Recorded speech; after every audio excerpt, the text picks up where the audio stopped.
All right, so we've been working on work and energy here for the last week or so.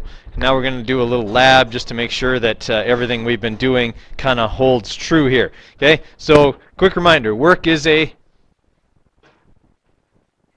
change in energy, right? Okay, work's a change in energy, and we can calculate it by going force times distance, okay, equals that change in energy, which equals work. All right, everybody with me there? Right? That's what we talked about last week, was that work was a change in energy. We used force times distance to calculate it a bunch of times. So what we're going to be setting up today is a lab that looks very much like the picture you see here. All right? We're going to have a rubber band, and it's going to be stretched between the legs of two desks. All right? And then what we're going to do is we're going to pick various distances to which we're going to pull it, and we're going to record the force required to stretch it that far. All right? Now, when I stretch a rubber band, what am I doing besides stretching a rubber band? I'm doing work, because what am I changing about the rubber band? It's potential energy, right? I'm changing the elastic potential energy of the rubber band, not gravitational, obviously, because we're going to be pulling it horizontally, right? So I'm going to be changing the elastic potential energy of the rubber band. Okay, what we want to figure out is, okay, can we find how much work we do if we know the distance and we know the force, okay, that we're exerting on this rubber band. All right, so problem. How can you determine the amount of work done on an object? Well, that kind of goes right over to there. Okay.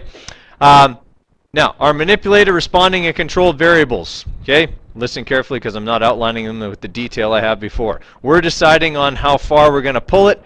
We're measuring the forces that are going to be used, okay, and then basically anything else that could affect the experiment needs to be controlled.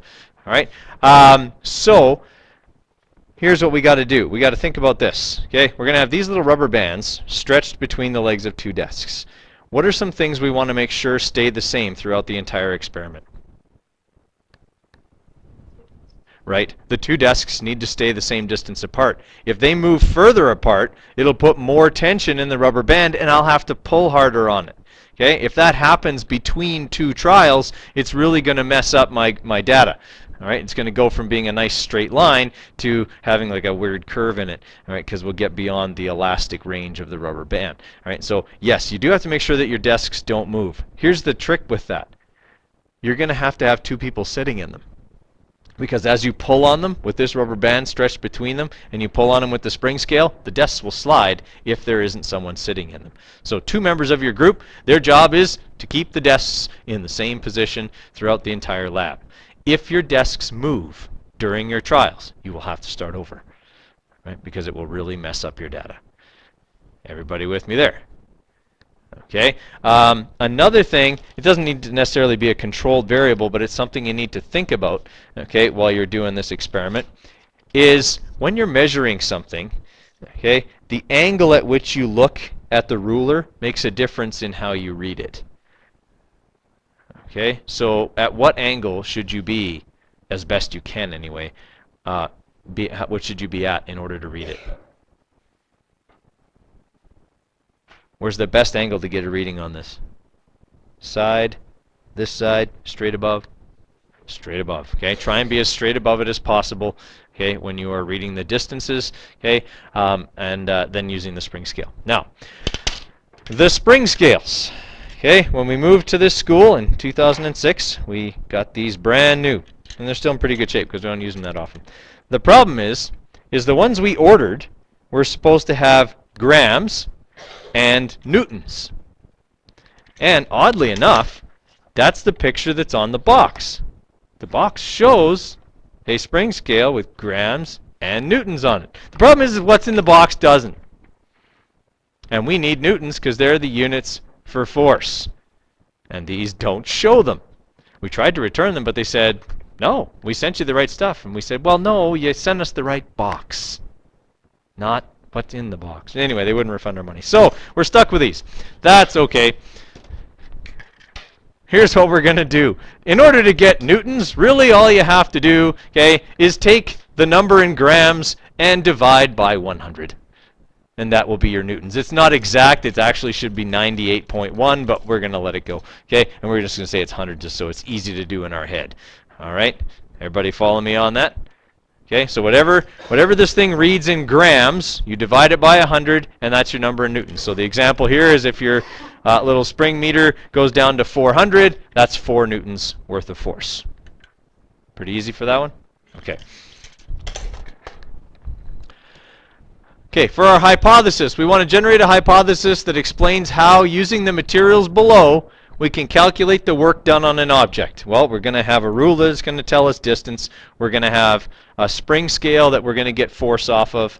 Okay, should be pretty straightforward, okay, in order to get us work. So I would say that in this hypothesis, the if part should talk about what work is.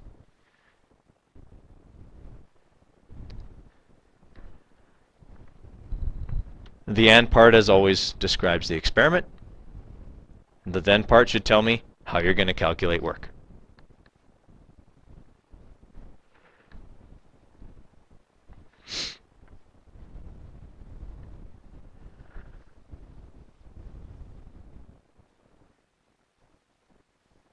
Okay. Now, as we said, we're deciding on the distances to which we are going to pull this rubber band. Okay?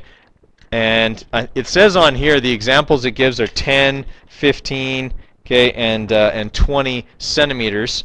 But those numbers need to actually be in what? What does our distance need to be in? Meters. So you have to convert those to meters. Okay, that's not too hard of math. I would say 20 centimeters, you might be getting kind of on the upward range of how far you can stretch these rubber bands. Okay, I'm just going to both in there. I'm going to give it a try here, but I think, yeah, you're not going to get to 20. Okay, I've got this thing maxed right out here, and it's at 2,000 already, and I'm only at 16 centimeters.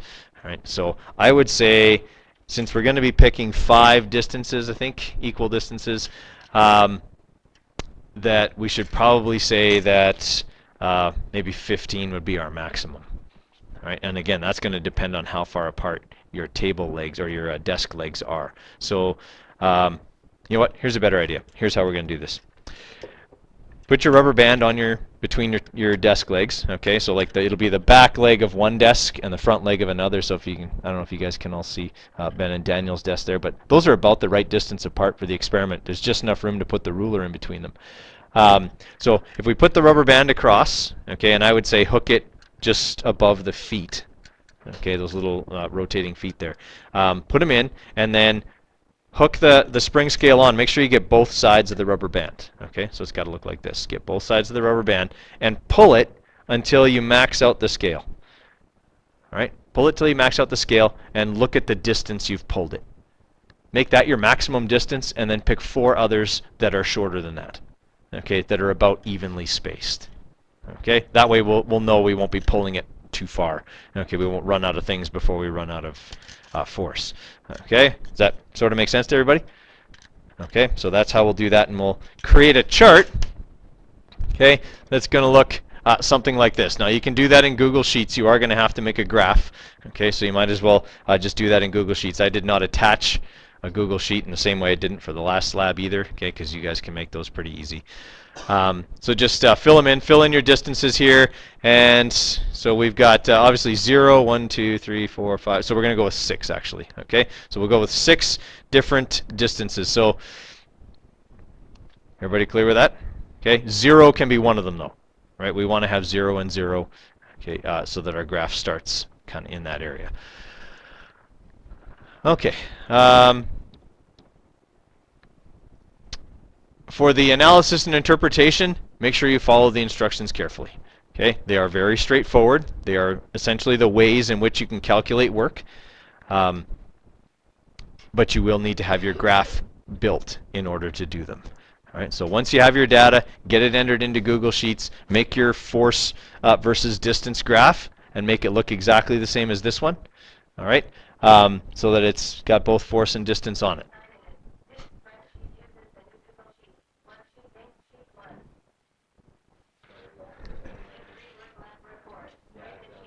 There's a little volume button right at the top that looks got an X through it. Just thanks. Okay. All right. So make sure that you have that graph built, okay, and it's got to look just like this one. All right, distance on the X, force on the Y. That ought to give you a hint about your variables. Okay. And then make sure, like I say, you do the calculations there. Question number 2 is probably the most important question in the analysis. Yes, you've got the mathematical analysis in question number 1, but question number 2 tells me whether you really understand this stuff or not. Okay, I don't just want a short one-sentence answer here. All right, I want some explanation, and I want explanation beyond I multiplied these two things together.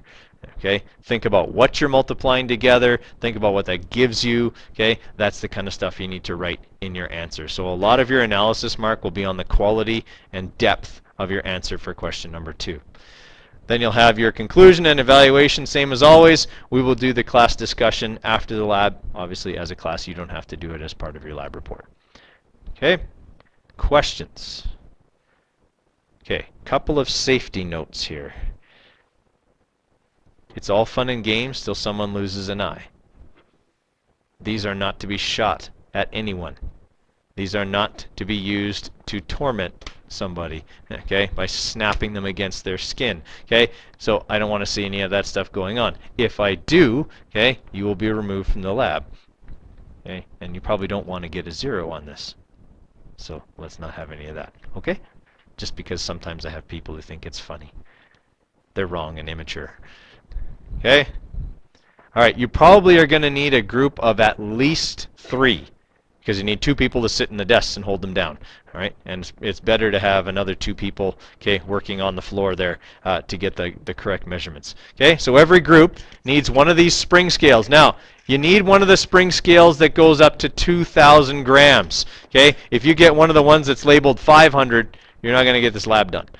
All right, because it'll pull to its maximum way earlier. Right, so make sure you get one of the ones that says 2,000 on the box. If for some reason someone has put them back in the wrong box, okay, they should be red. If yours is green, it was put in the wrong box. Just let me know, bring it back up, and I'll get it sorted out.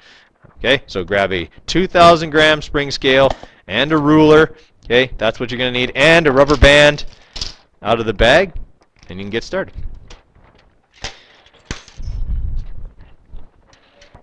Okay, so guys, just so you're aware, okay, the analysis questions are not on your template of the lab report. I don't know why I didn't put them on there, but okay, they are, listening guys, they are right here, okay, in the lab handout. All right, so if you click on Physics Lesson 12 Work Lab A PDF there, that'll bring up the lab sheet that I had on the smartboard a minute ago, which I will put back up. Okay, but that's where you can find the analysis questions and all of that kind of stuff. And then if you're not here, you use the data for Work Lab because, well, you're not here and you can't do the lab. So, yep.